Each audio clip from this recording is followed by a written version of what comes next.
భాగవతంలో శ్రీకృష్ణ లీలలకి ఎనలేని ప్రాధాన్యం ఉన్నది. శ్రీకృష్ణ లీలలు అనేటటువంటి విషయాన్ని ప్రధానంగా రెండు కోణములలో పరిశీలించి దాని వలన స్ఫూర్తిని పొందవలసినటువంటి అవసరం ఉంటుంది. మీరు భాగవతంలో శ్రీకృష్ణ పరమాత్మ మనసుకి ఉల్లాసాన్ని దేని చేత పొందాడు అన్నది పరిశీలనం చేస్తే అసలు ఆయన క్రీడలన్నీ, ఆయన ఆటలన్నీ, ఆయన లీలలన్నీ, ఆయన చేష్టితములన్నీ పరోపకారములు. కేవలము ఇతరులకు ఉపకారం చేయడంలో ఆయన ఆనందాన్ని పొందాడు. ఇతరులకు ఉపకారాన్ని చెయ్యడంలో ఆయన ఎనలేని సంతోషాన్ని పొందాడు. అలా సంతోషాన్ని పొంది అలా ఆనందాన్ని పొందడానికి బాల్య క్రీడల్ని చేశాడు తప్ప కేవలముగా ఏదో తనకి వినోదాన్ని పొందడం కోసం మాత్రమే చేసినవి కావు. దాన్ని మీరు గ్రహించినట్లయితే మనకు ఒక విషయం ద్యోతకం అవుతుంది.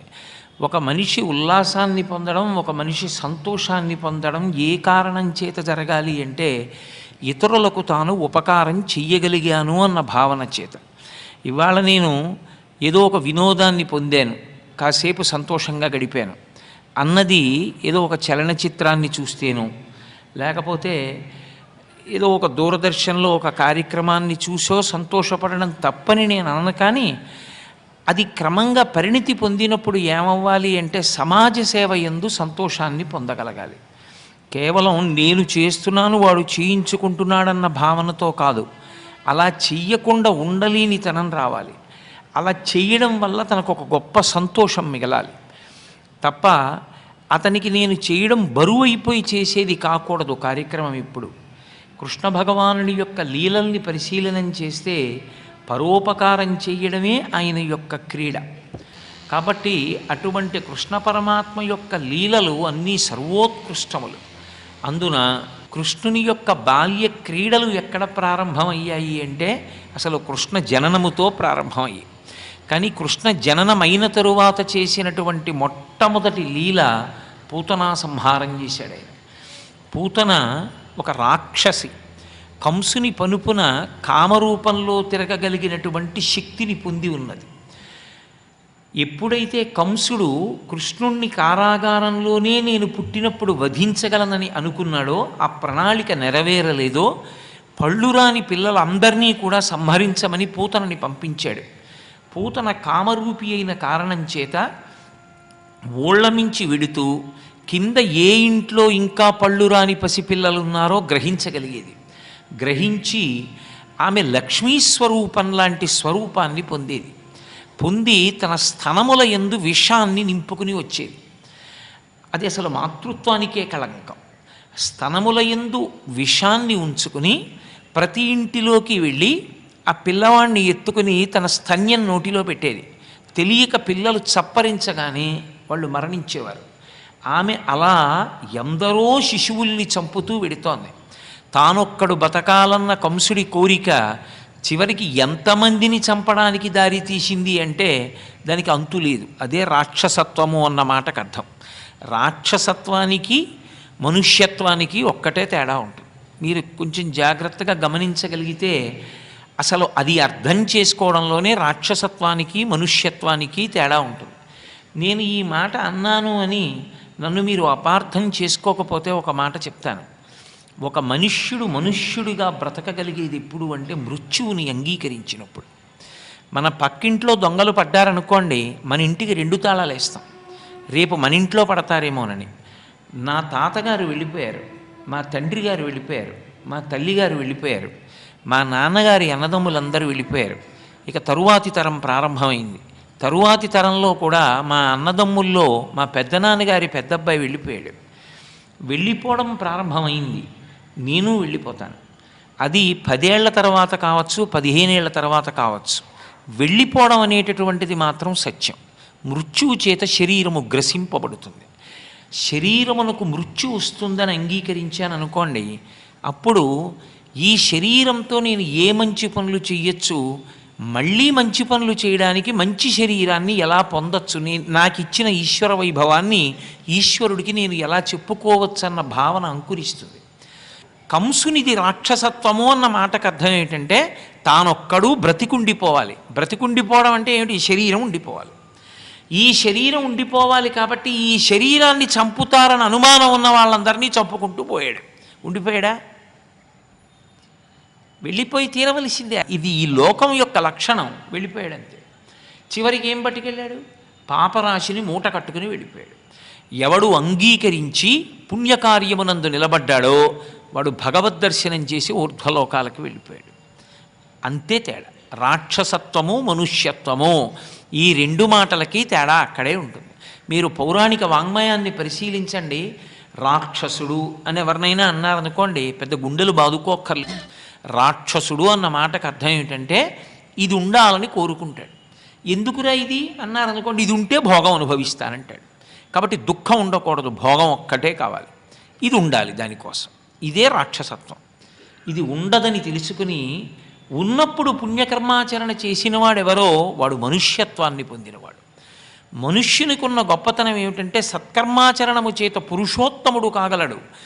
మళ్ళీ పుట్టవలసిన అవసరం లేని మోక్షానికి కూడా వెళ్ళిపోతాడు. దేవతలు కూడా అది పొందలేరు.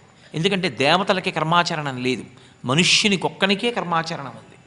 అందుకే మనుష్యుడు ఏ స్థాయికైనా వెళ్ళిపోతాడు, ఇతరులు వెళ్ళలేరు. అది మనుష్య జన్మ యొక్క గొప్పతనం.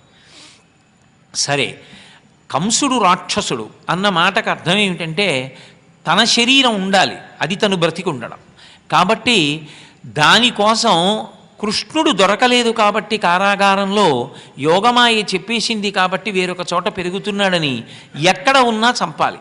ఎక్కడున్నాడు తెలియదు, కానీ నిన్ననే పుట్టాడు కాబట్టి పళ్ళు రాని పిల్లలందరినీ చంపేస్తే కృష్ణుడు కూడా చనిపోతాడు.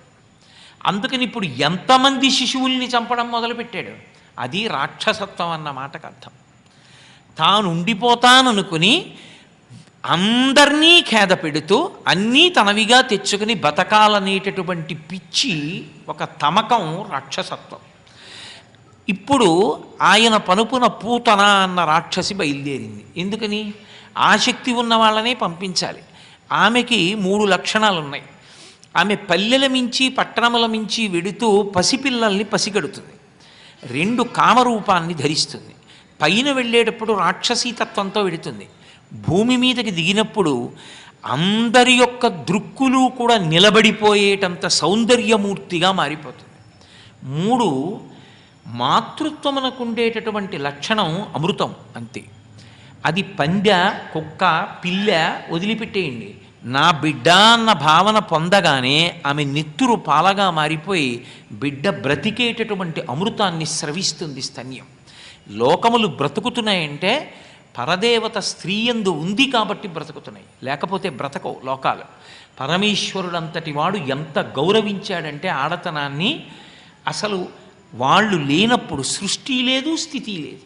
వాళ్ళు ఉన్నారు కాబట్టి శరీరం యొక్క అధోముఖ రంధ్రము నుండి ప్రభవిస్తోంది సృష్టి అంతా. వాళ్ళు ఉన్నారు కాబట్టి స్తన్యముల నుండి స్రవించిన పాలు త్రాగి లోకం బతుకుతోంది. వాళ్లే బ్రహ్మ, వాళ్లే విష్ణువు, వాళ్లే శివుడు. అమ్మని మించిన పరదైవం లేదు. అటువంటి స్త్రీ యొక్క మాతృత్వ లక్షణాలు సంకేతములు ఏ ఉన్నాయో అవి తన ముందు నేలకి తాకక్కర్లేదని ఈశ్వరుడు మినహాయింపునిచ్చాడు. మగవాడైతే నేల మీద పడి నమస్కరించాలి. ఆడది తన యొక్క శరీరాన్ని మోకాళ్ళ వరకు ఉంచి తల నేలకి తగిలేట్టు నమస్కరిస్తే చాలు. ఏవి మాతృత్వ సూచనలో అవి నేలకి తగలక్కర్లేదు నా ముందు. వాళ్ళ విషయంలో నా గౌరవం అటువంటిదని భగవంతుడి మినహాయింపునిచ్చాడు. అంత పవిత్రత కలిగినటువంటి మాతృత్వానికి కళంకం పూతన. ఆమె తన స్తన్యముల యందు విషాన్ని నింపుకుంటుంది. ఆమె కిందకొస్తూని అందరూ దిగ్భ్రాంతి చెందుతారు ఆమె సౌందర్యాన్ని చూసి. గబగబా లోపలికెళ్ళి ఊయలలో ఉన్న పిల్లవాడిని అందుకుని స్తన్యాన్ని వాడి నోటిలో ఉంచుతుంది. తెలియక చప్పరించగానే అంత భయంకరమైన విషయానికి కొయ్యబారిపోయి నల్లగా అయిపోయి మరణిస్తూ ఉంటారు. కాబట్టి ఇప్పుడు ఆ పూతన బయలుదేరి వెడుతోంది. అప్పటికి ఎంతమంది పిల్లల్ని చంపిందో లెక్కలేదు. ఇప్పుడు ఆమె నందవ్రజం మీదకు వచ్చింది. నందవ్రజంలో పైనుంచి చూసింది. కింద నందుడి యొక్క గృహం ఉంది. అందులో పసిపిల్లవాడైనటువంటి కృష్ణుడు ఊయలలో పడుకునున్నాడు అన్న విషయాన్ని గ్రహించింది. వెంటనే కిందకి దిగింది. కిందకి దిగితే కామరూపి మార్చేసుకుంటుంది రూపాన్ని. చిన్నది నందవ్రజం, ఒక్క గోపాల బాలురు, గోపకాంతలు, గోవులు, ఆ మూడే ఉంటాయి అక్కడ. కాబట్టి ఇప్పుడు ఆ గోపాల బాలురికి ఆ ఊళ్ళో ఎవరు కొత్తగా వచ్చినా వీళ్ళు కొత్త వాళ్ళన్న విషయం తెలిసిపోతుంది. మీరు ఎవరి కోసం వచ్చారు అని అడగగలరు వాళ్ళు. కానీ వాళ్ళు ఎంత నిశ్చేష్టితులైపోయారంటే, ఆమె నడిచి వెడుతుంటే మన ఊరికి లక్ష్మీదేవి వచ్చిందనుకున్నారు. సిరిమమ్ముం వ్రతకంగ చూచుటకునై శృంగారవేషంబుతో నరుదేనోపు నటంచు గోపకులు జిహ్వల్రాక మోహించి తత్పరలై చూడల తాంగిపోయికనియన్ పర్యంక మధ్యంబునన్బరు భస్మానల తేజు దుర్జనవధ ప్రారంభకుండింబకున్నన్నారు పోతన గారు. ఆమె సిరిమమ్ముం బ్రతకంగ చూచుటకొనై శృంగారవేషంబుతో నరుదేనోపనటంచు గోపికలు జిహ్వల్రాక మోహించి తత్పరలై చూడ, సాక్షాత్తు ఆదిలక్ష్మి వైకుంఠం నుంచి దిగి వచ్చి నందవ్రజంలో నడిచి వెడుతోందనుకుని వాళ్ళందరూ ఆమె వంక చూస్తూ నిశ్చేష్టితులైపోయారు. ఆమె ఏమీ తెలియని దానిలా కాలి మంజీరములు చప్పుడవుతుండగా లక్ష్మీదేవి నడిచినంత వైభవంతో నడుస్తూ నందుని యొక్క ఇంటిలోకి వెళ్ళింది. వెళ్ళి ఎవరిని చూసింది? కృష్ణుణ్ణి చూసింది. కృష్ణుణ్ణి ఆమె చూస్తే పోతన గారు అన్నారు, బరు భస్మానల తేజు దుర్జనవధ ప్రారంభకున్ ఢింబకున్ అన్నారు. బూది కప్పిన నిప్పు అని ఒకటి ఉంటుంది. ఇప్పుడంటే గ్యాస్ పొయ్యిలు వచ్చాయి. మా చిన్నతనంలో కట్టెల పొయ్యిలు ఉండేవి. కట్టె ఆరిపోయినట్టుగా పైన తెల్లది బూది కప్పేస్తుంది. ఆరిపోయింది కదా అని ముట్టుకున్నాం అనుకోండి, లోపల ఎర్రటి నిప్పు ఉంటుంది, చేయి కాలుతుంది. అలా ఏమీ తెలియనటువంటి ఒక పసిపిల్లవాడిలా పడుకుని నిద్రపోతున్నాడు. అసలు పోతన గారు అన్నారు ఒక చోట, కన్నులు తెరువని కడు చిన్ని పాపడై దానవిచనుబాలు త్రావి చంపే అన్నారు. అసలు ఇంకా కళ్ళు సరిగ్గా తెరవడం కూడా రానంత అర్భకుడైనటువంటి పసిపిల్లవాడిలా ఊయలలో పడుకున్నటువంటి కృష్ణ పరమాత్మను చూచి, ఈ పిల్లవాడు పసిపిల్లవాడే, నా చేత చంపదగినవాడు అనుకుని ఆమె కిందకి దిగింది. చూసింది ఆయన బూది కప్పిన నిప్పు. దుర్జనవధ ప్రారంభకున్ ఢింబకున్ అన్నారు. ఢింబకుడు అంటే పసిపిల్లవాడు, దుర్జనవధ ప్రారంభకున్ అంటే పూతనా సంహారాన్ని సంకేతిస్తున్నారు. ఇక తన యొక్క పరిపూర్ణావతారం యొక్క లక్ష్యమైనటువంటి రాక్షస సంహారాన్ని ప్రారంభం చేస్తున్నాడు. మొట్టమొదట రాక్షసీ సంహారం ఎవరితోటి అంటే పూతనా సంహారంతో ప్రారంభం. రామావతారంలో అయితే తాటకా సంహారం, కృష్ణావతారంలో అయితే పూతన సంహారం. కాబట్టి ఇప్పుడు పూతనా సంహారం కోసమని చెప్పి ఆయన ఉద్యుక్తుడవుతున్నాడు.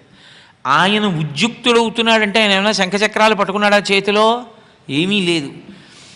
ఆ లోకేశ్వరుడా చరాచర విభుండాబాల గోపాలుడా బాలధ్వంసిని గొంతు గంటిడి వెసన్ బాలెంత చందంబునన్ పాలిండ్లన్ విషమూని వచ్చుట మదించింతించి లోనవ్వుచున్ కాలంగేల కదల్పరాని కరణిన్ కన్మోక్షి గుర్పెట్టుచున్. పోతన గారు శాబ్దిక ప్రత్యక్ష ప్రసారం చేశారు. అది వింటుంటే అసలు ఆ కృష్ణుడు పడుకున్నటువంటి రీతిని అంత అద్భుతంగా ఆవిష్కరించారు ఆయన. ఆ లోకేశ్వరుడా చరాచర విభుండాబాల గోపాలుడు. ఆయన ఎవరు? పడుకున్నవాడు పసిపిల్లవాడిగా ఉన్న ఆయనలో అనంతమైనటువంటి బ్రహ్మాండములన్నింటినీ నిర్వహించగలిగినటువంటి సమర్థత యందు ఏ విధమైనటువంటి తరుగుదల లేని పరిపూర్ణుడు. ఎందుచేత అంటే మీరు చూడండి, కొన్ని కోట్ల నువ్వు గింజలు ఎక్కడున్నాయని అడిగారు అనుకోండి, ఓ నువ్వు గింజలోనే ఉంటాయి. ఓ నువ్వు గింజ పట్టుకెళ్ళి భూమిలో వేస్తే వచ్చినటువంటి నువ్వు చెట్టులోంచి వచ్చినటువంటి కంకులోని నువ్వులు వేస్తే మళ్ళీ బోళ్ళని నువ్వులు వస్తాయి. ఇన్ని నువ్వులు ఎక్కడి నుంచి వచ్చాయంటే ఒక్క నువ్వు గింజలోంచి వచ్చాయి. అన్ని నువ్వు గింజలు ఒక నువ్వు గింజలో ఉన్నట్టే ఇన్ని బ్రహ్మాండములను నిర్వహించగలిగిన శక్తి పసిపిల్లవాడిగా ఉన్న కృష్ణుని ఎందే ఉంది. అది విచిత్రం. ఆయన పడుకున్నాడు, పడుకున్నట్టున్నాడు, నటిస్తున్నాడు తప్ప నిజంగా ఆయన నిద్రాపోడు, ఆయన శక్తికి తక్కువ లేదు. కాబట్టి ఆ లోకేశ్వరుడు ఆ చరాచర విభుండాబాల గోపాలుడు ఆ బాలధ్వంసిని గొంతు గంటిడి వెసన్ బాలెంత చందంబునన్. ఆమె బాలింతరాల్లా పసిపిల్లలకి పాలివ్వగలిగినటువంటి స్థితిలో ఉన్నదానిలా నడిచి వస్తుంటే, కాలంకేల కదల్పరాని కరణిన్, కాలు చెయ్యి తనంత తాను కదపలేని వాడిలా, అసలు తన గురించి తనకి ఏమీ తెలియని వాడిలా, అమాయకుడిలా అర్భకుడిలా నిద్రపోతున్నాడు. కన్మోక్షి గుర్పెట్టుచున్. పసిపిల్లల విషయంలో లక్షణం ఉంటుంది. వాళ్ళు చిన్న గుర్రు కూడా పెడుతూ ఉంటారు. అందుకని ఆయన బాగా నిద్రపోతున్నాడు అని పూతను అనుకోవాలని ఓ చిన్ని గుర్రు ఒకటి పెడుతున్నాడు. పెడుతూ కన్మోడ్చి, ఆయనకి నిద్రపోయే అలవాటు లేదు, కానీ నిద్రపోతున్నాడని అనుకోవాలని కన్ను రెప్ప మూసాడు. మూసి పడుకున్నాడు. ఇప్పుడు ఆమె దగ్గరికి వచ్చింది. భగవద్ విషయంలో ఒక విశేషం ఉంటుంది. ఇది సామాన్యమైనటువంటి కవుల చేత రచింపబడినటువంటి గ్రంథములలో మీకు ఈ మహత్తరమైన స్పృహ గోచరము కాదు. అది పోతన వంటి మహాత్ములు మాత్రమే రచించగలరు. అందుకే పోతన గారు ఋషితుల్యుడయ్యారు, ఋషియే అయ్యారు. ఆయన ఆవిష్కరించిన తీరు అద్భుతం. భగవంతునికి సత్యం, శివం, సుందరం అని ఒక పేరు. ఆయన రాశీభూతమైనటువంటి ఘనమైనటువంటి సౌందర్య రాశి. ఆయన ఏ రూపంలో ఉండనివ్వండి, మహాందగాడు. అది మనసులని చూరగొనడంలో ఉంటుంది ఆ శక్తి. అది కేవలముగా అందము నాకే అని నేను అన్నాను అనుకోండి, మీకు కాకపోవచ్చు. మీరు చూడండి, అందము అని నేను అన్నాను అనుకోండి, అది నాకు అందమైనది మీకు అందం ఇప్పుడూ కాకపోవచ్చు. అసలు అందము అని నాకు అనిపించింది క్షేమకరము అసలు కాకపోవచ్చు.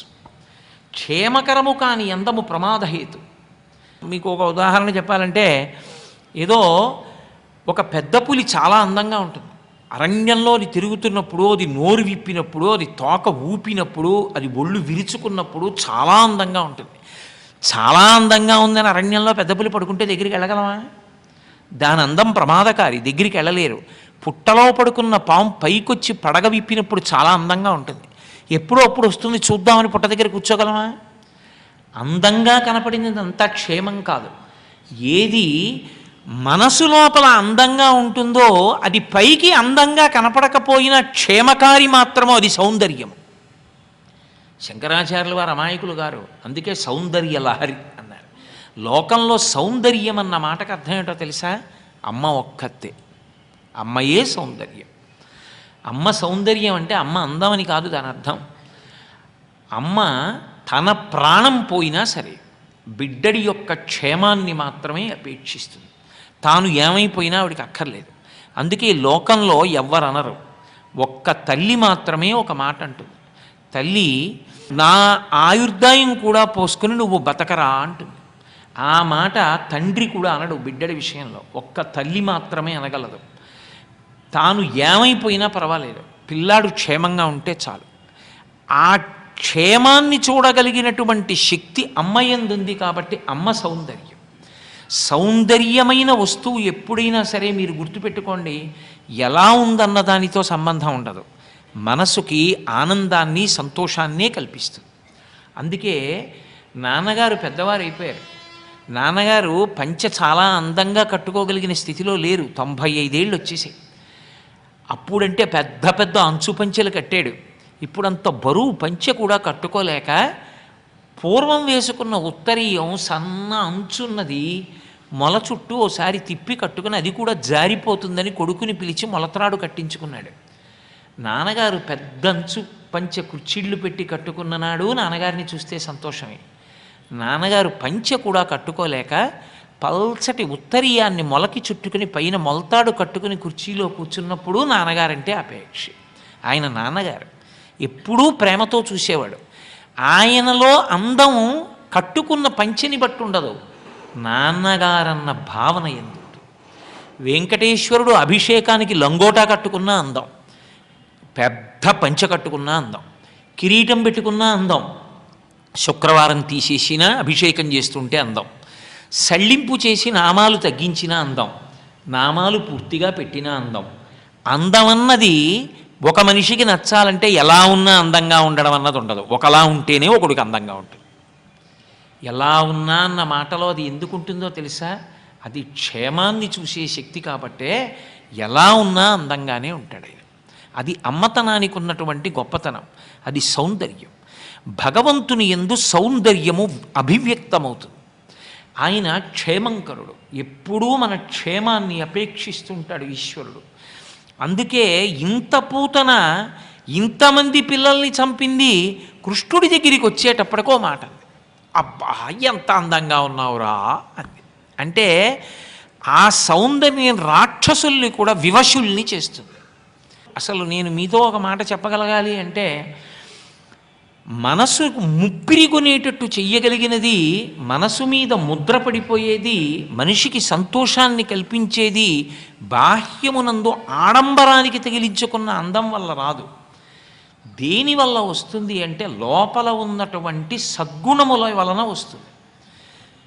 ఒక వ్యక్తి 15,000 రూపాయల పాదరక్షలు వేసుకుని 25,000 రూపాయల బట్టలు కట్టుకుని పరమ మోసగాడు అలా వెళ్ళిపోతున్నాడు అనుకోండి, వాడి జోలికి వెళ్ళకండి అంటారు.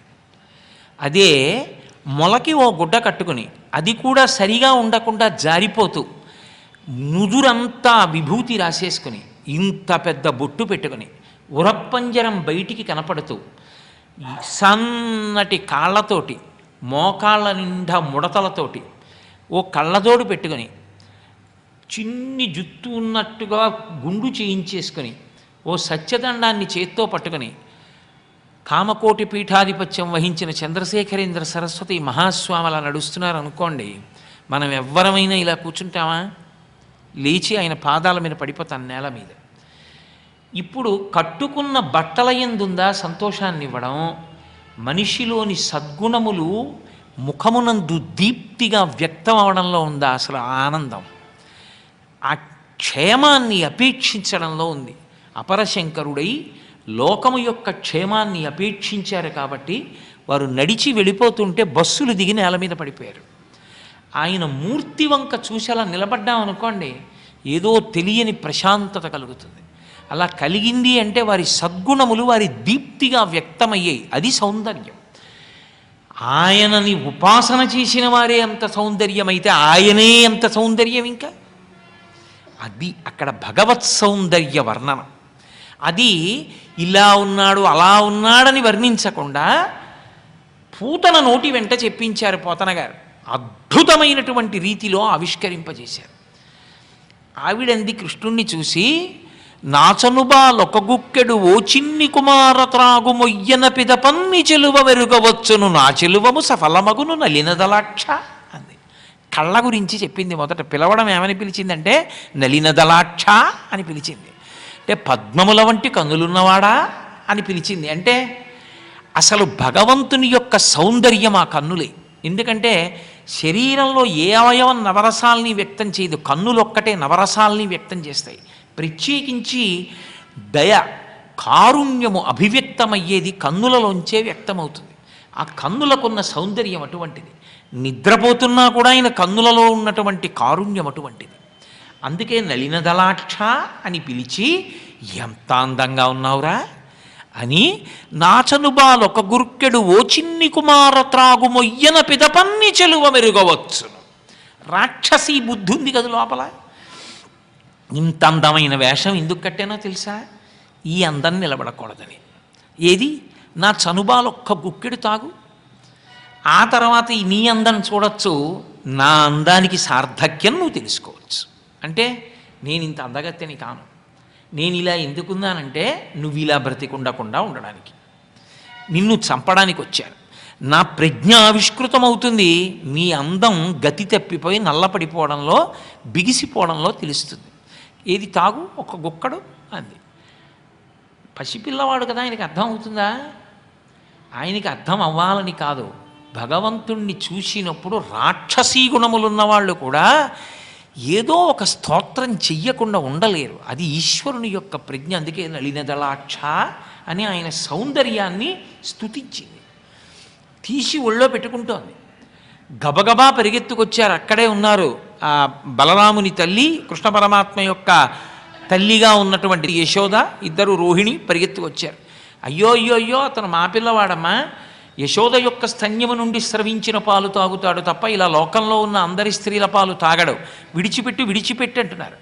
ఆమె గబగబా పిల్లవాణ్ణి సంహరించాలని తన యొక్క కంచుకమును పైకెత్తి స్తన్యమును కృష్ణ పరమాత్మ యొక్క నోటిలో ఉంచింది. ఆయనెంత తమాషా చేస్తాడు, ఆయనేం చటుక్కుని చంపడం. ఆయన పసిపిల్లవాడు గాఢ నిద్రలో ఉండగా అమ్మ నిద్ర లేపేసింది అనుకోండి, ఏదో తొందరగా వెళ్ళాలి ఎక్కడో శుభకార్యానికి, మళ్ళీ గంట పోయే వరకు పాలివ్వడానికి ఉండదు పిల్లాడికి. పాలిచ్చేసి వచ్చేస్తానని పరమ ప్రేమతో పాలిచ్చే అమ్మ ఇచ్చేటప్పుడు అంత నిద్రపోతున్నవాడు ఎలా లేస్తాడో అలాగే లేచాడు కృష్ణుడు కూడా. మేల్కొన్న తెరగున మెల్లన కనువిచ్చి క్రీగంట చూచుచు గిదిసి నీల్గి ఆవులించుచు చేతుల అదరంబున జాపి యొదిగిలియా కొన్న యోజనూది బిగుచన్ను కవకేల కబళించి పీడించి గుక్క గుక్కకు గుటుకు గుటుకు మనుచు ఒక రెండు గుక్కలను విధ ప్రాణముల సైతము మేనిలో సత్వమెల్ల త్రావె నదియును గుండెలు తల్లడిల్ల జిమ్మ తిరుగుచు శిరముయు నెలవ్రాల ఇతర బాలుల క్రియవాడ వివు కాదు చన్ను విడువుము విడువుము చాలుననుచు. ఎంత అద్భుతమైనటువంటి ప్రత్యక్ష ప్రసారం చేశారంటే పోతన గారు, మేల్కొన్న తరగున మెల్లన కనువిచ్చి క్రీగంట చూచుచు గిదిసి నీల్గి. ఆ చిన్ని కృష్ణుడు మంచి గాఢ నిద్రలో ఉండగా అమ్మే పాలివ్వడానికి వస్తే ఎలా నిద్రలేస్తాడో అలా ఎంతో కష్టం మీద కనురెప్పలు విప్పినట్టుగా ఇలా విప్పి చూసి మళ్ళీ ఇలా కళ్ళు మూసుకుని ఆ చిన్ని బోసునోరు విప్పి ఆవలించి ఇలా ఒళ్ళు విరుచుకున్నట్టుగా ఒళ్ళు విరుచుకుని అమ్మ కనపడేటప్పటికి ఆదరంతో చెయ్యెత్తి అమ్మ గుండెల మీద వేసినట్టుగా చెయ్యెత్తి ఆ పూతన యొక్క స్తన్యం మీద వేసి ఒక్కసారి ఆదరమ్మున గిదిసి నీల్గి ఆవులించుచు చేతుల ఆదరంబున చాపి ఒదిగిలి యాకొన్న యోజనూది బిగిచన్ను కవకేళ కబళించి పీడించి గుక్క గుక్కకు గుటుకు గుటుకు మనుచు. పసిపిల్లలు పాలు తాగేటప్పుడు గుటుక్కు గుటుక్కుమని శబ్దం కూడా వినపడుతుంటుంది. అలా గుటుక్కు గుటుక్కుమని ఆ స్తన్యాన్ని పట్టుకొని పూతనా స్తన్యము నుండి 2 గుటకలు వేశాడు. ఇప్పటి వరకు 2 గుటకలు కాదు, అసలు ఆ స్తన స్పర్శ కలిగితే పనడిస్తారు పిల్లలు. ఈయన 2 గుటకలు వేశాడు. 2 గుటకలు వెయ్యగానే ఆవిడంది, జిమ్మ తిరుగుచూ నిలువక శిరమువ్రాల. జిమ్మ తిరిగిపోయి ఆవిడికి తల నిలబడక ఇలా పడిపోతూ, ఇతర బాలుర క్రియవాడ వివు కాదు అయ్యబాబోయ్, మిగిలిన పిల్లల్లాంటి వాడివి కాదురో, ఇదేమిటి నా ప్రాణాలు పోతున్నాయి, నువ్వు పాలు తాగితే చన్ను విడువుము విడువుము చాలుననుచు. తాగద్దు తాగద్దు వదిలేయి వదిలేయి అంటోంది. 2 గుక్కల నువిధ ప్రాణముల సైతము మీనిలో సత్వమెల్లా. పూతన అనబడేటటువంటి ఆ రాక్షసి యొక్క శరీరంలో ఉన్నటువంటి సమస్త శక్తులను 1 గుటకలో తాగాడు. ఆమె ప్రాణములను 2వ గుటకలో తాగాడు. ఇప్పుడు ఆవిడ నిజ శరీరంతో, రాక్షసులు యథాశరీరంతో పడిపోతారు. కొన్ని కాలముల యందు వాళ్ళ నిజస్వరూపాలు వచ్చేస్తాయి, అందులో మృత్యు ఒకటి. కాబట్టి ఇప్పుడు ఆవిడ నేల మీద పడిపోయింది. ఎంత పెద్ద శరీరంతో పడిపోయిందంటే ఆవిడ వేసిన గావు కేకలకి నందవ్రజం అంతా దద్దరిల్లిపోయింది. అంత పెద్ద కేకలేసి నేల మీద పడిపోయింది.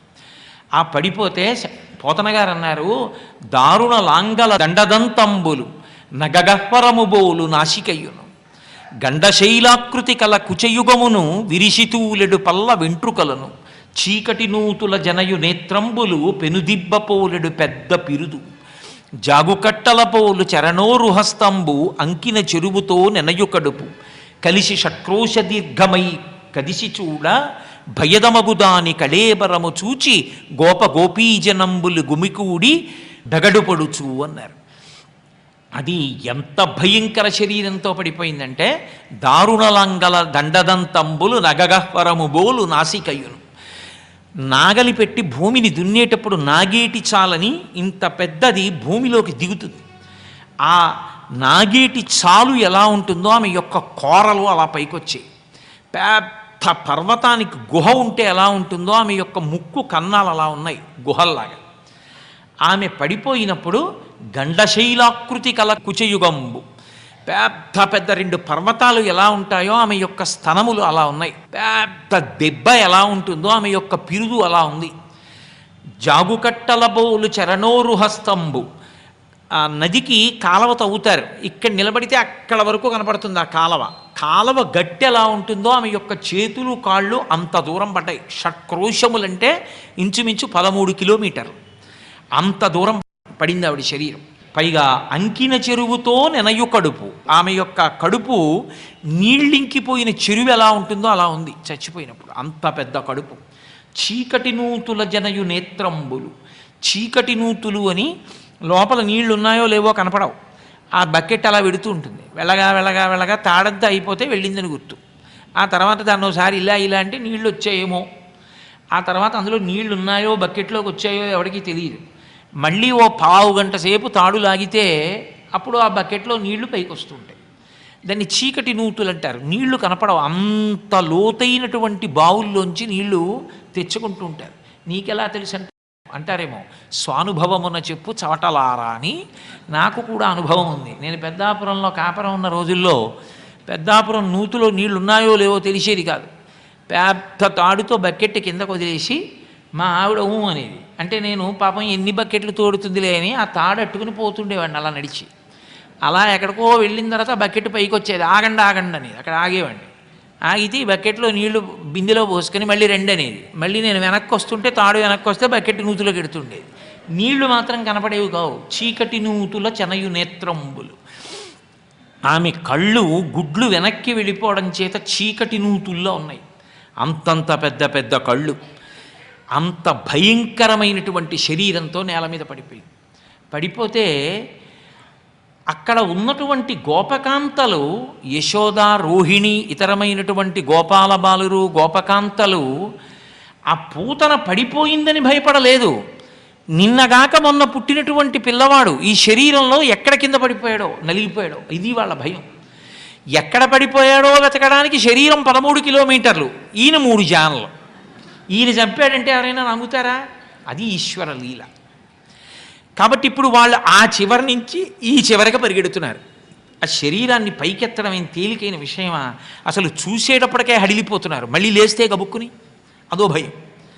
కాబట్టి వీళ్ళు వెతుకుతుంటే నేలంకూలిన మేటి పిందరముపై నిర్భీతి క్రీడించు ఓ బాలారమ్మని మోపు చేర్చుకొని సంస్పర్శించి ఆరార్చుచున్ గోళాంగూలము తిప్పి గోరజములం చల్లించి గోమూత్రమున్ చల్లి తద్బాలాంగంబుల గోమయంబలదిరా 12 నామంబులను. అది గోపకుల యొక్క భక్తి అంటే. వాళ్ళకి పుట్టినవాడు పరమాత్మ అని తెలియదు, వాళ్ళకి పరమభక్తి అంతే. వెతగ్గా ఆమె యొక్క 2 స్తనముల మధ్యలో ఆ పిల్లవాడు ఏమీ తెలియని వాళ్ళ ఆడుకుంటున్నాడు. ఈ ఆడుకుంటున్న చిన్ని కృష్ణుణ్ణి ఆమె శరీరం మించి తీసి ఎత్తుకుని అమ్మో అంత పెద్ద రాక్షసి గుండెల మీద ఉండిపోయాడు, పిల్లాడు జడుచుకున్నాడేమో, ఇప్పుడంటే ఇలా ఉన్నాడు, రాత్రి జ్వరం వస్తుందేమోనని ఉత్తర క్షణంలో వాళ్ళు ఏం చేశారంటే ఉగ్రమైనటువంటి గ్రహములు ఏవైనా ఉంటే అవి ఆయన శరీరాన్ని విడిచిపెట్టేయాలని, హఠాత్తుగా కలిగినటువంటి ఉలికిపాటు వలన కలిగిన ఉద్వేగం తొలగిపోవాలని గోశాలలోకి తీసుకెళ్ళి ఆ ఆవు దగ్గర వెనక కాళ్ళ దగ్గరికి తీసుకెళ్ళి ఆవు తోక చుట్టూ తిప్పారు. లోకంలో ఒక లక్షణం, ఆ గోపృచ్ఛము అంటారు. ఆవు తోక పసిపిల్లలకి చుట్టూ ఒకసారి తిప్పితే ఎంత భయంకరమైనటువంటి బాలారిష్టములు చేసేటటువంటి గ్రహములు కూడా విడిచిపెట్టేస్తాయి. అందుకే ప్రత్యేకించి పొలిమేర దాటించే ముందు తప్పకుండా తోక చుట్టూ తిప్పి పంపిస్తారు. ఎందుకని అంటే పొలిమేర దాటేటప్పుడే ఇబ్బందులు వస్తాయి. అసలు పిల్లలకే కాదు, పెద్దవాళ్ళైనా కూడా. శాస్త్రవచనం ఏమిటి అంటే పొలిమేర దాటేటప్పుడు ఆ ఊరి అధిష్టానానికి నమస్కారం చేసి వెళ్ళాలి. నేను ఇప్పుడు ఇక్కడికి వచ్చాననుకోండి, నేను కాకినాడ పట్టణాన్ని విడిచిపెట్టి వచ్చే ముందు నేను ఇవాళ విడిచిపెడుతున్నాను అనగా నేను ఆ రోజు నేను ఉదయం చేసుకునే అనుష్ఠానంలో కాకినాడ పట్టణ అధిష్టాన దైవం ఉన్నది తల్లి, ఆ తల్లికి నమస్కారం చేస్తానమ్మా అని ఊరు విడిచిపెట్టి వెళుతున్నాను, నేను క్షేమంగా వెళ్ళి మళ్ళీ క్షేమంగా వచ్చి ఇక్కడ అన్నం తినేట్టుగా నన్ను అనుగ్రహించు అని అడుగుతాను. నేను మళ్ళీ ఊరి పొలిమేర దాటి పట్టణంలోకి వెడుతుండగా చెప్పులు ఇప్పి మళ్ళీ నమస్కరిస్తానమ్మా, కృతజ్ఞుడను, నన్ను వెనక్కి తీసుకొచ్చావు క్షేమంగా, తల్లి సంతోషం అని చెప్పి ఊరిలోకి ప్రవేశిస్తాం. అది మర్యాద. తీర్థయాత్రకు కానీ ఊరు విడిచిపెట్టి వెళ్ళినప్పుడు కానీ నమస్కరించాలి. పసిపిల్లలకి అది ఉండదు కాబట్టి గోవు యొక్క పృచ్ఛాన్ని తిప్పుతారు, ఓసారి పిల్లల చుట్టూ తిప్పుతారు. గోమూత్రమున్ చల్లి ఆ గోవు యొక్క మూత్రాన్ని పిల్లవాడి మీద చల్లారు. గోమూత్రం పంచగవ్యాలలో ఒకటి. ఆ కారణం చేత ఆ పసిపిల్లవాడి శరీరానికి కలిగినటువంటి ఉలికిపాటు, మానసిక ఉద్వేగము వలన కలిగేటటువంటి రుగ్మతలు ఉపశమిస్తాయి, ఉగ్రగ్రహముల యొక్క పీడ వదులుతుంది. అందుకని గోమూత్రమున్ చల్లి తద్బాలాంగంబుల గోమయంబలదిరా 12 నామంబులన్. ఆ 12 నామంబులన్ అది పోతన గారి యొక్క ప్రయోగం. ఆ 12 ఏ 12 అంటే 12 విష్ణువుకి సంకేతం, 16 గణపతికి సంకేతం, 8 శివుడికి సంకేతం. ఒక్కొక్క అంకెని బట్టి అది ఎవరికి చెప్పారో చెప్పేయచ్చు. కాబట్టి ఆ 12 నామంబులను విష్ణువు యొక్క 12 నామాలతో ఆ గోమయాన్ని ఆయన శిరస్సు నుండి పాదముల వరకు అలదుతూ రక్ష పెట్టారు.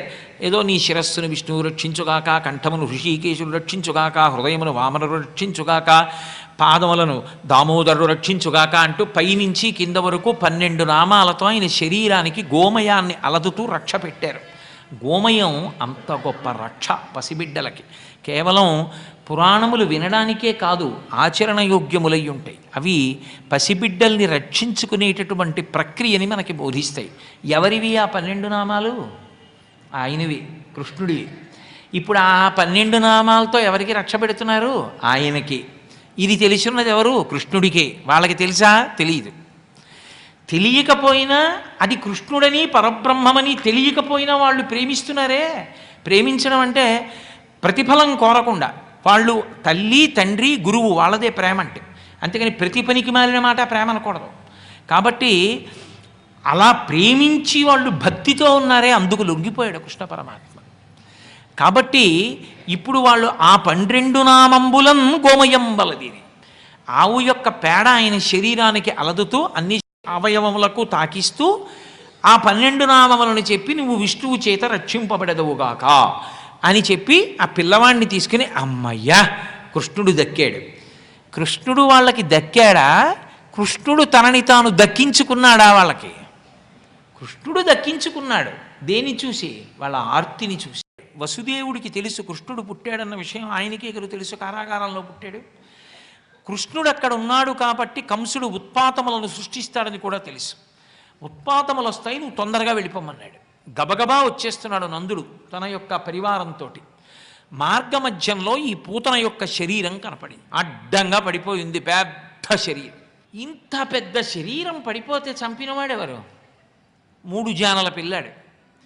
అంత చిన్న పిల్లాడికి ఇంత పెద్ద రాక్షసిని చంపడం సాధ్యమా అంటే పోతన గారు అన్నారు, సాధ్యమే. ఎందుకు సాధ్యం అంటారా? విషధర రిపు గమనినికి విషగళస కొనునికి విమల విషసయ్యనునికి విషభవ భవ జనకునికి విషకుచను విషము కొనుట విషమే తలపన్ అన్నారు. విషధర రిపు గమనునికి, ఆయన విషాన్ని ధరించినటువంటి పాములకు శత్రువైనటువంటి గరుత్మంతుని మీద ఎక్కి ప్రయాణం చేసేటటువంటి వాడికి, విషగళస కునునికి లోకాల్ని రక్షించడం కోసమని క్షీరసాగర మథనమునందు ఆవిర్భవించినటువంటి హాలాహలాన్ని కంఠంలో పెట్టుకున్నటువంటి పరమశివుడు తనకి చిలికాడుగా కలిగినటువంటి శ్రీకృష్ణుడికి, విషధరరిపు గమనునికి విషగళస కునునికి విమల విషసయ్యనునికి, నిర్మలమైనటువంటి పాలసముద్ర జలాల మీద పడుకునేటటువంటి అలవాటున్నవాడికి, విమల విషసయ్యనునికి విషభవ భవ జనకునికి, విషములంటే నీళ్లు, భవ అంటే అందులోంచి పుట్టింది తామర పువ్వు, విషభవ భవ అందులోంచి తామర పువ్వు పుడితే తామర పువ్వులోంచి పుట్టినవాడు బ్రహ్మగారు. విషభవ భవ జనకునికి, ఆ బ్రహ్మగారికి తండ్రి గారు అయినటువంటి శ్రీమన్నారాయణుడికి, విషభవ భవ జనకునికి విషకుచను విషము కొనుట విషమే తలపన్. ఒక రాక్షసి యొక్క స్తన్యంలో ఉన్న కొద్దిగా విషం తాగి చంపేయడం పెద్ద లెక్క, చంపేశాడయా అన్నాడు. కాబట్టి ఇప్పుడు నందాదులకు ఆశ్చర్యం. వాళ్ళు మార్గమధ్యంలో చూసి, అయ్య బాబోయ్ ఎంత పెద్ద శరీరమో ఇలా అడ్డం పడిపోయింది, దీనికి అంత్యేష్టి సంస్కారం చేయకపోతే ఇది కుళ్ళి వాసన వస్తుంది, నందవ్రజంలో వాళ్ళు ఉండలేరు, చాలా ఇబ్బంది పడిపోతారని ఇంత పెద్ద శరీరాన్ని ఎలా దహించడం చాలా కష్టమని వాళ్ళు గొడ్డళ్ళు రంపాలు తీసుకొచ్చి దాన్ని ముక్కల కింద కోశారు. కోసి ఒక పెద్ద కుప్ప కింద వేసి ఎండిపోయిన కర్రలు తీసుకొచ్చి చుట్టూ పెట్టి కాస్త ఇంధనం వేసి అగ్నిహోత్రాన్ని సంస్కరించి వెళ్ళిపోతున్నారు. అదేదో దుర్వాసన వస్తుంది కొవ్వు చేత అనుకున్నారు. రగిలి రగిలి పొగులు మగువదేహము నుండి అగరు పరిమళముల పొగలు వెడలి, దేహకల్మషములు శ్రీహరిముఖమున త్రమబడుట చేసి భూవరేణ్య. శుకబ్రహ్మ పరీక్షిత్తుతో చెప్తున్నారు భూవరేణ్య అంటూ. రగిలి రగిలి పొగులు మగువదేహము నుండి, రగిలి రగిలి కొవ్వుతో కాలిపోతున్నటువంటి ఆ పూతనా శరీరం నుంచి అగరవత్తుల పొగలు పైకొచ్చాయి. అగరు పరిమళముల పొగలు వెడలే, దేహకల్మషములు శ్రీహరిముఖమున త్రావబడుట చేసి భూవరేణ్య. ఎందువల్ల అంటే ఆమె రాక్షసి, పూతన, పునాతీతి పూతన, ఆమె సంస్కరింపబడింది. ఆమెలో ఉన్న సమస్తమైనటువంటి దుర్గుణములు పరమాత్మ చేత పానము చేయబడ్డాయి, తాగేశాడు. ఆయన తాగేశాక ఇక ఆమె ఎందు దుర్గుణములు లేవు. ఆయన యొక్క అధర స్పర్శ పొందింది కాబట్టి ఇక ఆమె ఎందు ఏ పాపములు లేవు. ఏ పాపములు లేవు కాబట్టి ఆమె శరీరము కాలిపోతుంటే అగరు పరిమళములు వెలువడ్డాయి. వాళ్ళు తెల్లబోయారు, ఏమిట్రా రాక్షసి కాలిపోతే అగరత్తుల వాసన వస్తోందని వాళ్ళు వెళ్ళిపోయారు. పోతన గారు అన్నారు, హరితన మీదన్ కరములు పదముల నిడి చన్ను కుడిచి కదిసిన మాత్రం హరిజనని పగిది పరగతి గరిగెను దురితములు బాసిన సురంగనయం. ఆ తల్లి దగ్గర పాలు పిల్లవాడు ఎలా తాగుతాడో అలా పిల్లవాణ్ణి చంపాలన్న ఉద్దేశ్యంతో తల్లి పాలెలా ఇస్తుందో అలా ఇవ్వడానికి అన్నట్టుగా వేషం కట్టి వచ్చినటువంటి పూతన పాలు తాగేటప్పుడు ఆయన మాత్రం తల్లి పాలు తాగుతున్నట్టే పట్టుకుని ఆ 2 గుటకలు తాగినంత మాత్రం చేత నిజంగా కృష్ణ పరమాత్మ తల్లి ఏ లోకానికి ఎడుతుందో పూతన ఆ లోకానికే వెళ్ళిపోయింది. హరితన మీదన్ కరములు పదములనిడి చన్ను కుడిసి కదిసిన మాత్రం హరిజనని పగిది పరగతి గరిగెను దురితములు బాసి అసురాంగనయున్. వెన్నుని కొకపరి విషమకు చన్నిచ్చిన బాలహంత్రి చనినట దివికిన్ వెన్నుని కనిపించుచు తన చన్నిచ్చిన సతికి మరియు జన్మము కలదే. ఆ కృష్ణ పరమాత్మని చంపేద్దామని ఒక్కసారి పాలిచ్చింది పూతన, కానీ ఆమె మోక్షానికి వెళ్ళిపోయింది. మరి ఇతను నా పిల్లాడు అన్న ఉద్దేశ్యంతో పోషించుకోవాలి అని పాలిచ్చిన యశోద ఎక్కడికి వెడుతుంది? యశోద మోక్షానికే వెడుతుంది. హరిగని చన్నుల కుడిపెడు తరుణుల ప్రాపించు పదము తలపన్వశమే హరియారగించుటకు పాల్కురిపెడి ధేనువులు ముక్తి కొసల చరించం. ఇది పోతన గారి పద్యం. అసలు చంపేద్దామని కన్న తల్లిలా నటించి వచ్చి పాలిచ్చిన పూతన మోక్షానికి వెళ్ళిపోయింది. అసలు నిజంగా కన్న తల్లిని అనుకుని పాలిచ్చిన యశోద మోక్షానికి వెళ్ళిపోయింది. కృష్ణుణ్ణి చూసి పాలివ్వకుండా ఉండలేక ప్రేమతో పాలిచ్చిన గోపకాంతలు మోక్షానికి వెళ్ళిపోయారు. కృష్ణుణ్ణి చూసి కొంచెం ఎక్కువ పాలిచ్చి కృష్ణుడు తాగాలని తాపత్రయపడిన ఆవులు, ఏమిటి నోరున్న వాళ్ళు చంపేద్దాం అనుకున్న వాళ్ళు అందరూ మోక్షానికి వెళితే నోరు లేక గడ్డి తిని పాలిచ్చిన ఆవులు అక్కడికే. వాటికి ఇంకా ఏదో గొప్పది ఇవ్వాలి, అంత అమాయకత్వంతో ఉన్న గోవులు అంత గొప్పగా పాలిచ్చినందుకు. మోక్షం కన్నా చివరేముంటుంది ఏమో నాకు తెలియదు, మోక్షమే గొప్పది. అందుకే ముక్తి కొసల చెరించున్, మోక్షానికి చివర ఉన్నాయి. అంటే ఆ తర్వాత ఇంకేమైనా ఉందేమో చెప్పలేదు వేదాంతంలో గొప్పది మోక్షం ఒకటే, అందుకే చివర ఉన్నాయన్నారు పోతన గారు. బహుశా అసలు అటువంటి పద్యరచన ఎవరు చేయలేరు. ముక్తి కొసల చెరించున్, ఇది పూతనా సంహార ఘట్టం అంటారు. ఇది ఒక అద్భుతమైన లీల, ఇది ప్రప్రథమ లీల. కృష్ణ పరమాత్మ యొక్క అవతారమునందు ఆయన చేసినటువంటి ప్రథమ లీల అంటారు దీన్ని. ఇది చాలా విశేషమైనటువంటి లీల. ఇందులో మీరు గమనిస్తే పూతన మొదట రాక్షసి, ఆమె కృష్ణుణ్ణి చంపుదామని ఇచ్చింది పాలు. కృష్ణుడికి ఏదో నైవేద్యం పెడదామని ఇవ్వలేదు, బతికిద్దామని ఇవ్వలేదు, కడుపు నింపుదామని ఇవ్వలేదు. కానీ ఆమె నుండి 2 గుటకల పాలు స్వీకరించినటువంటి కారణం చేత పూతన యొక్క శరీరములోని సమస్త కల్మషములు నశించిపోయి ఉన్నతగతుల్ని పొందింది. అంటే పూతనా సంహార ఘట్టము నుండి మనం కూడా స్వీకరించవలసినటువంటి గొప్ప ఉపదేశం ఒకటి ఉంటుంది. దానినే నివేదన అంటారు. నివేదన అన్న మాటకు అర్థం నైవేద్యము అని కాదు. నైవేద్యము అంటే ఏదో పులిహారో చక్కెర పొంగలో తీసుకొచ్చి పరమేశ్వరుడికి నివేదన చేయడం పూజలో అంతర్భాగం.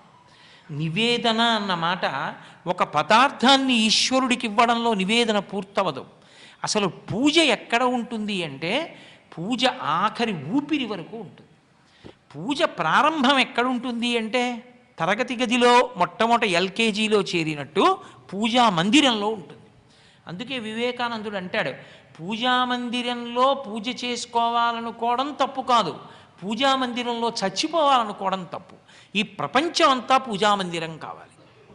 ఎలా అంటే మీరు చూడండి, ఏదో మొట్టమొదట పిల్లవాడు తరగతి గదికి వెడుతున్నప్పుడు ఏడుస్తూ వెడతాడు. ఓ పలకిచ్చినప్పుడు అక్కడ అక్షరాలు దిద్దుకోవడం ప్రారంభిస్తాడు.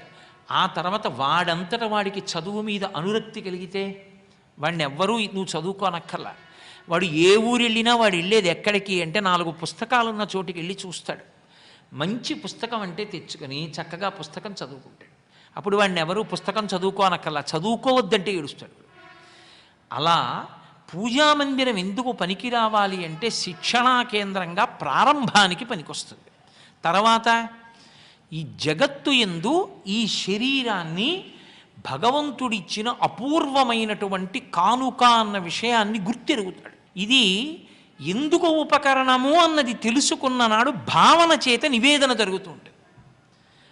నేను అన్న మాటని మీకు బాగా అర్థం అవ్వాలంటే నేను మీతో ఒకటి చెప్తాను, పట్టుకునే ప్రయత్నం చేయండి. ఇప్పుడు చేసిన పుణ్యం సుఖాల కోసం కాదు, చిత్తశుద్ధి కోసం ఈశ్వరార్పణం, ఉమామహేశ్వర పరబ్రహ్మార్పణ వస్తు. అది నా కోసం కాదు, ఆయనకు అర్పించేశాను అప్పుడే. ఇప్పుడు దానివల్ల ఏమవ్వాలి? నాకు చిత్తశుద్ధి కలగాలి. ఇప్పుడు ఈ శరీరం అనేది ఈశ్వరుడు ఇవ్వలేదనుకోండి, అసలు గతంలో చేసిన పాపం ఎలా పోతుంది? ఏదడ్డు పెట్టి తీస్తారు? ఇప్పుడు ఈ శరీరం ఒకటి ఉందండి, ఈ శరీరం ఒకటి ఉంది కాబట్టి ఈ కళ్ళకి ఇప్పుడు చూడగలిగిన శక్తి తగ్గిపోయింది. ఒకప్పుడు ఈ కళ్ళజోడు లేకుండా చూసే కళ్ళు, ఇప్పుడు ఈ కళ్ళజోడు లేకుండా ఈ కళ్ళు చూడలేవు. ఈ కళ్ళజోడు తీసి నేను కొత్తగా ఎక్కడికైనా వెళ్ళినప్పుడు, ఇంట్లో అయితే అమెరికాగా ఏదో ఒక ప్రదేశంలో పెట్టుకుంటాను, కొత్త ప్రదేశాలకు వెళ్ళినప్పుడు చటుక్కుని తీసి ఎక్కడో పెడుతూ ఉంటాను, పెట్టి ఏ స్నానమో చేసి వస్తాను. ఇక కళ్ళజోడు ఎక్కడ పెట్టాను అని అన్నది వెతుక్కోవడం మొదలెట్టాను అనుకోండి. ఒక్కొక్కసారి అది కొత్త ప్రదేశం, కొత్త విడిది, గబుక్కుని పెట్టిలో పెట్టేశానో ఎక్కడ పెట్టేశానో ఆ కళ్ళజోడు వెతికి పట్టుకోవడానికి, అది కొంచెం చీకటిగా ఉందనుకోండి అసలు కనపడదు. అప్పుడు వెతికి పట్టుకోవడానికి నాకు పితృదేవతలు కనపడతారు. ఆ కళ్ళజోడు దొరికిందనుకోండి, అమ్మయ్యా అది కళ్ళకి పెట్టుకున్నాక మళ్ళీ నాకు ప్రపంచం బాగా కనపడుతుంది. అంటే ఇప్పుడు కళ్ళకి చూపుడు శక్తిని తగ్గించి ఒకనాడు నా కళ్ళజోడు ఎక్కడ పెట్టానో నేనే మరిచిపోయేటట్టు చేసి ఆ అయోమయంలో కంగారు పుట్టించి నేను గతంలో చేసుకున్నటువంటి పాపాన్ని ఈశ్వరుడు పోగొడుతున్నాడా లేదా? ఈ శరీరాన్ని ఇచ్చాడు కాబట్టి. ఇప్పుడు పాపం పోవడానికి ఏది సాధనం? ఇదే. పుణ్యం పోవడానికి ఏది సాధనం? ఇదే. గత జన్మలలో చేసిన పుణ్యం ఏదో ఉంది, అందుకే నాకు అసలు సొంత కారే లేకపోయినా ఎక్కడికి వెళ్ళినా దివ్యమైన కారులు ఎక్కి తిరుగుతాను. ఎక్కడి నుంచి వచ్చింది నేను అలా సుఖానుభవం ఎందుకు పొందుతుంటానంటే ఏదో పుణ్యం ఉంది, గతంలో ఎప్పుడో నాకు ఒక కారు ఉండేదిలా ఉంది, గత జన్మల్లో ఎవరినైనా పెద్దల్ని ఎక్కించుకు తిప్పేనేమో. ఆ పుణ్యం ఇప్పుడు నేను కారులో తిరిగేటటువంటి సుఖంగా మారిపోయి. ఇప్పుడు ఆ పుణ్యం ఎందుకు పోతోంది? ఈ జన్మలో ఈ శరీరం ఉంది కాబట్టి అది కారులో వెడుతుంటే పోయింది ఆ పుణ్యం అక్కడతో. ఇప్పుడు పాపము పుణ్యము పోవడానికి ఏది ఉండాలి? ఇది ఉండాలి. ఇది ఎవరిచ్చారు? నేను ఎక్కడా డబ్బు కట్టి తెచ్చుకోలేదు, ఈశ్వరుడు ఇచ్చాడు.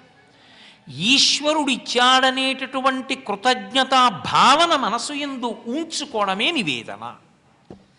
ఈశ్వరుడికి ఇది నివేదన చెయ్యాలి. ఈశ్వర, మీరు నన్ను అనుగ్రహించారు, నేను ఇవాళ ఒక దేవాలయానికి వెళ్ళాను, మీరు ఈ కళ్ళు ఇచ్చారు, నేను చూడగలిగాను. ఈశ్వర, మీరు ఇది ఇచ్చి ఉండకపోతే నేను ఎక్కడ చూస్తాను? చాలా సంతోషం, కృతజ్ఞుణ్ణి. ఇప్పుడు నాకు పూజామందిరం ఉండాలా? నా భావన చేత నేను ఎప్పుడూ పూజ చెయ్యగలనా? మీరు చెప్పండి.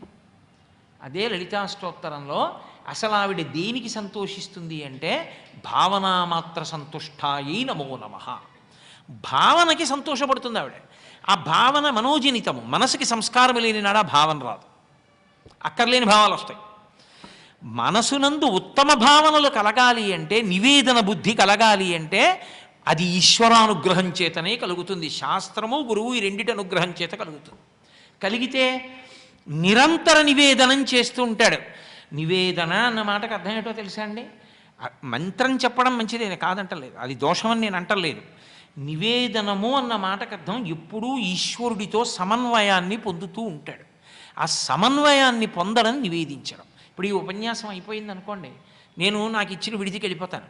విడిపోయి లాల్చి అవి విప్పేసి నేను ఉత్తర క్షణంలో అనుకునేది ఏమిటి అంటే, ఈశ్వర, భాగవతం గురించి ఉపన్యాసం చెప్పాలని ఇక్కడికి వచ్చాను, మీరు నా యందు దయించి ఇవాళ పూతనా సంహార ఘట్టం గురించి ప్రస్తావిద్దాము అనుకున్నప్పుడు నాకు ఇతర లీలలకు సంబంధించినటువంటి తత్వంతో ఈ తత్వానికి అనుసంధానం చేసేసి అయోమయం అయిపోయి దీన్ని చెప్పలేని స్థితి కలగకుండా నేను స్పష్టంగా చెప్పగలిగిన ప్రజ్ఞ నా యందు నిలబెట్టి నన్ను రక్షించారు.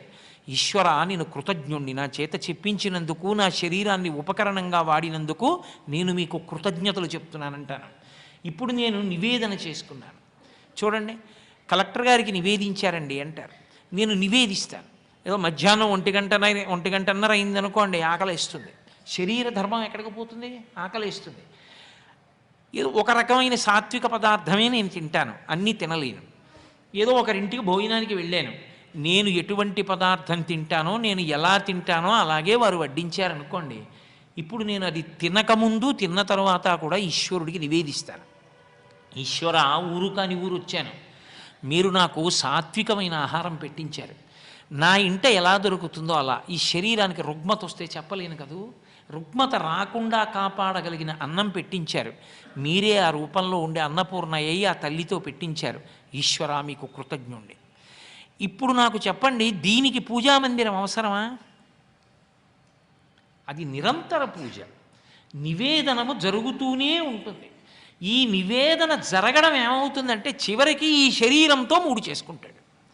మనస్సు, వాక్కు, కాయము ఈశ్వరానుగ్రహములై ఈ మూడిటితో చేసిన పాపములను మూడిటితో చేసిన పుణ్యకర్మలతో తొలగతోసుకుంటాడు. తోసుకుని చిత్తశుద్ధిని పొందుతాడు. ఇది ఉంది కాబట్టి ఇందులో మనస్సు ఉంది, ఇది ఉంది కాబట్టి నోరుంది, కాబట్టి వాక్కు ఉంది.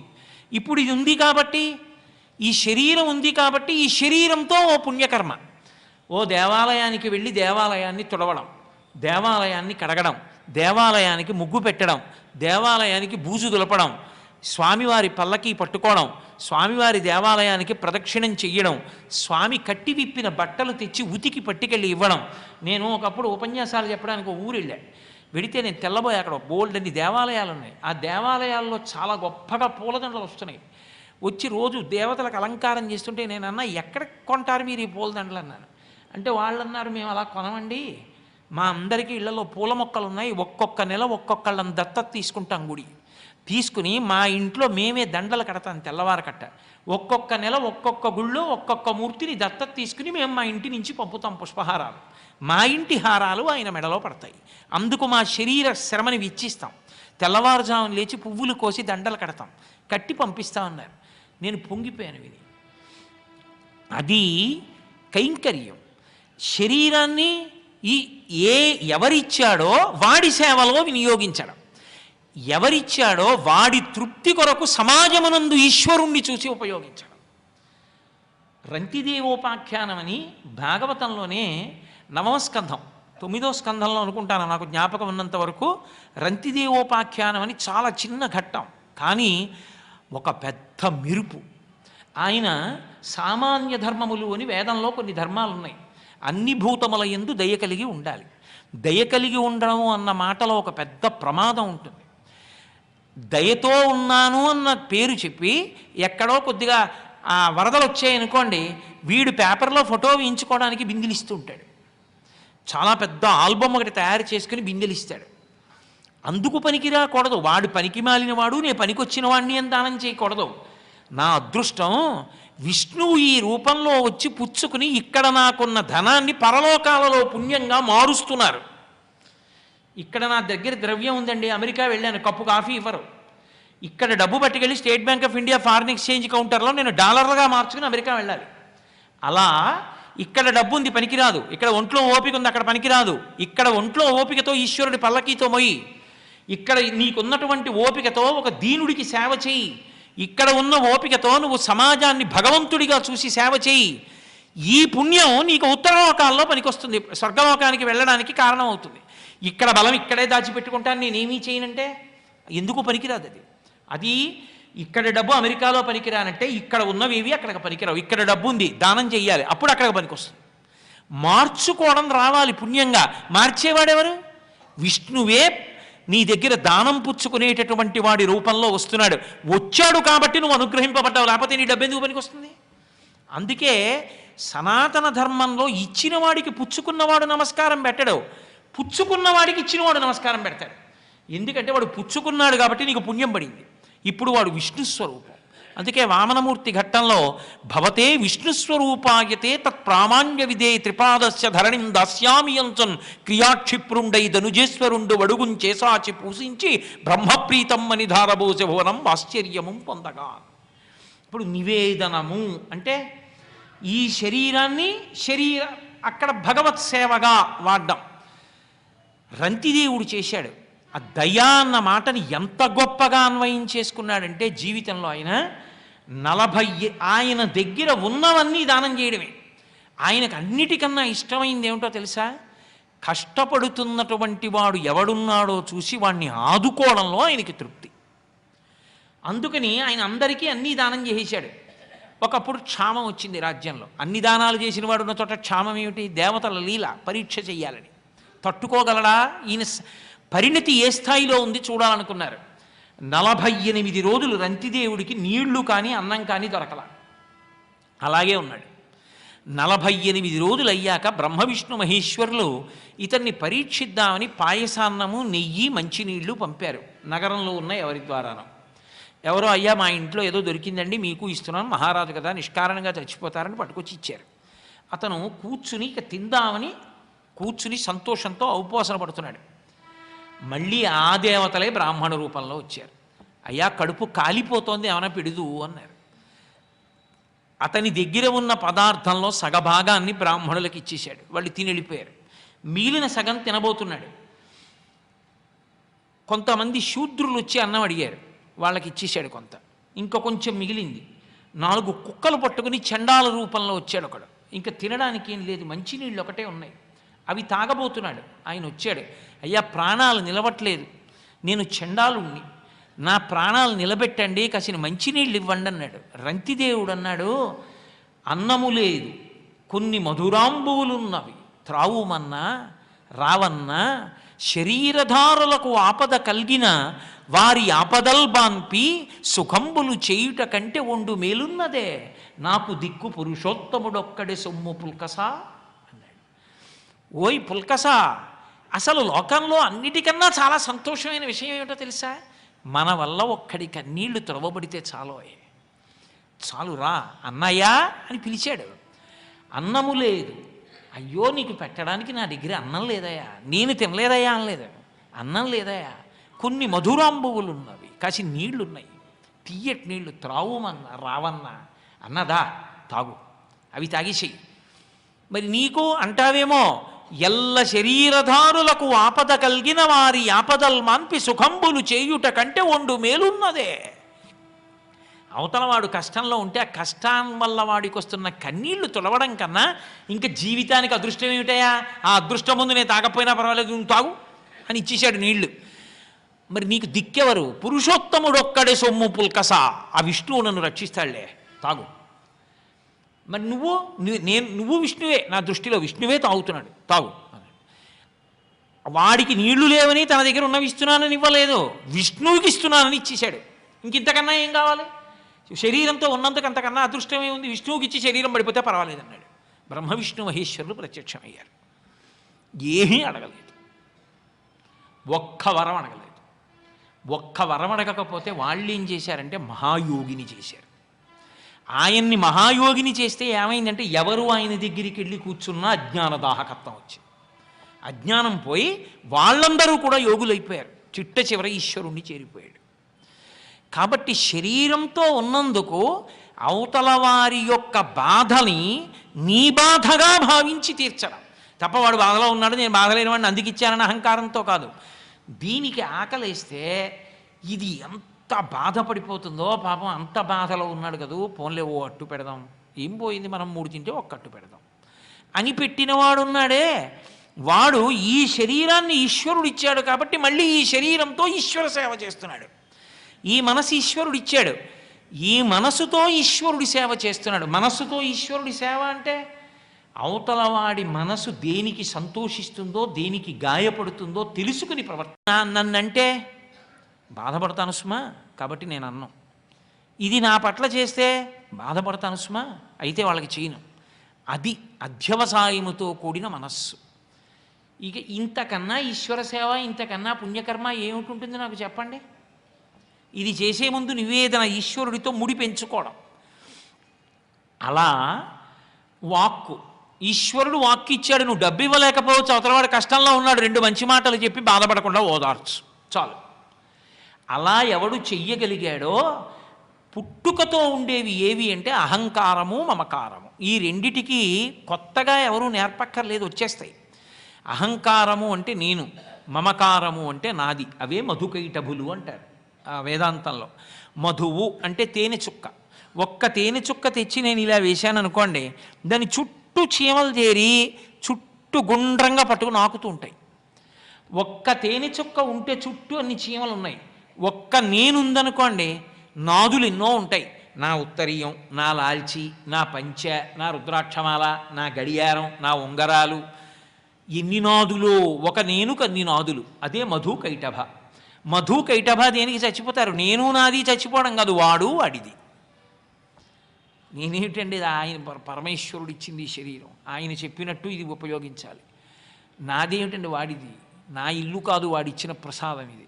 వాడిచ్చిన ప్రసాదాన్ని నేను అనుభవిస్తున్నాను. ఇప్పుడు ఆ బుద్ధితో అనుభవించిన వాడికి బంధనం ఎక్కడుంది?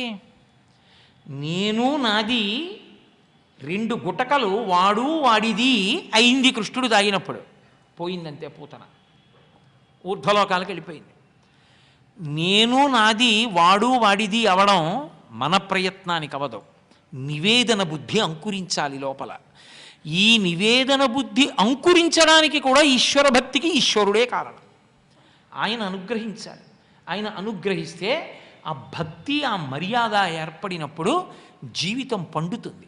వాడికి పూజామందిరమే కాదు పుణ్యకర్మకి, యావత్ ప్రపంచము వాడికి పూజామందిరమే. అప్పుడు వాడు ధన్యుడై జీవించగలుగుతాడు. ఈ సందేశాన్ని మనకి అందించింది పూతన సంహార ఘట్టం.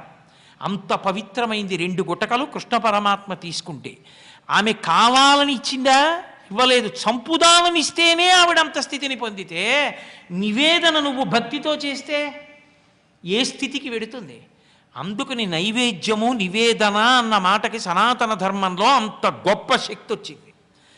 ఏదైనా ఈశ్వర ప్రసాదంగా అనుభవించడమే, నాది అని అనుభవించడం చేత కాదు.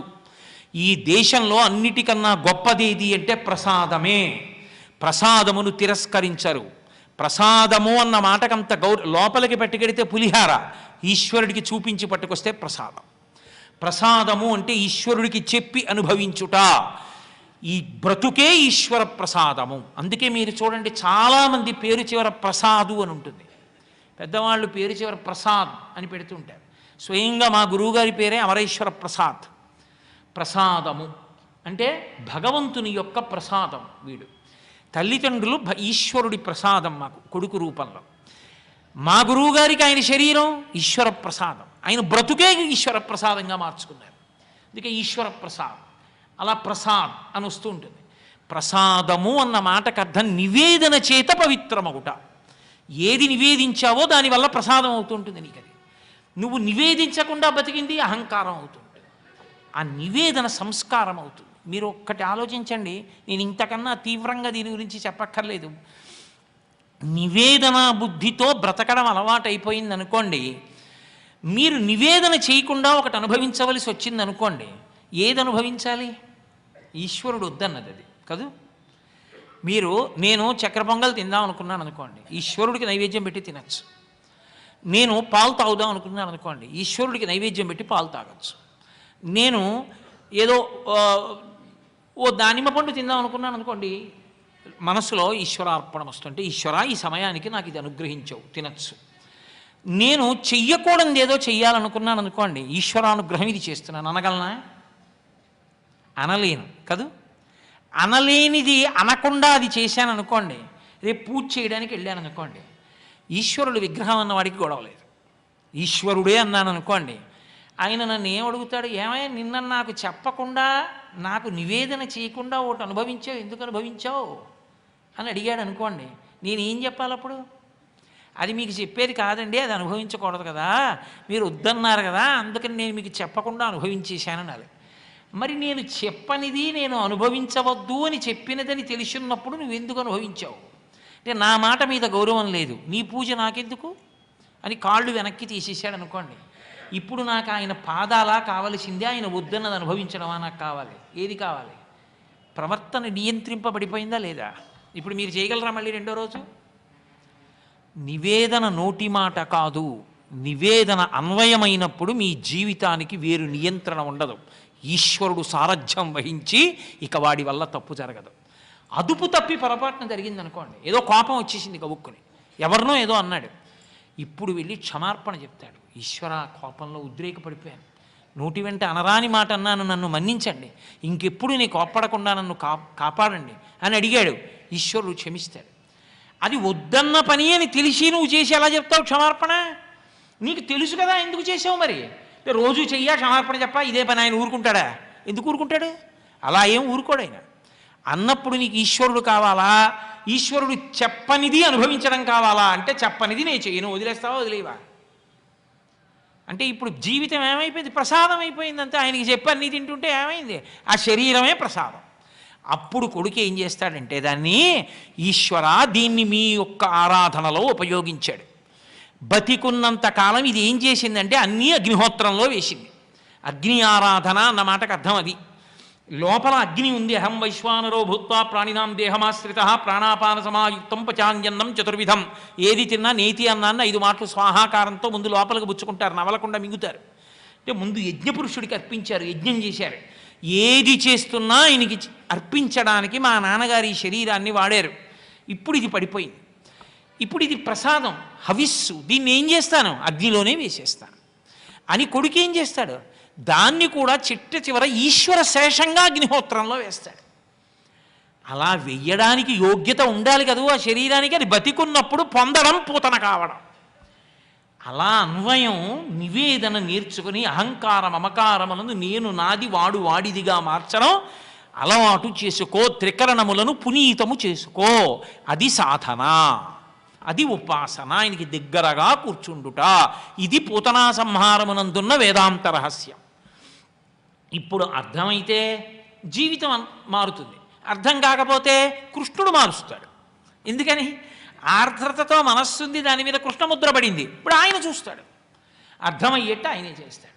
చేసి ఆయన నడిపిస్తాడు. నాన్న నీకు అర్థం కాలేదు వాడు చెప్పింది, వాడికి పాపం రాలేదులే చెప్పడం. నీకెందుకు, నేను ఉన్నాను కదరా, నేను నడిపిస్తానుగా నిన్ను, నీ చేత నివేదన నేను చేయిస్తాను కదా అని ఆయనే చేపట్టుకుని నడిపిస్తాడు. ఎలాగైతేనేం ఫలితం వచ్చిందా లేదా? అందుకు వింటారు భాగవతం. అందుకే భాగవత శ్రవణము అంత గొప్పదైంది. కాబట్టి కృష్ణ పరమాత్మ యొక్క లీలలలో ప్రప్రథమమైనటువంటి లీల పూతనా సంహార ఘట్టం.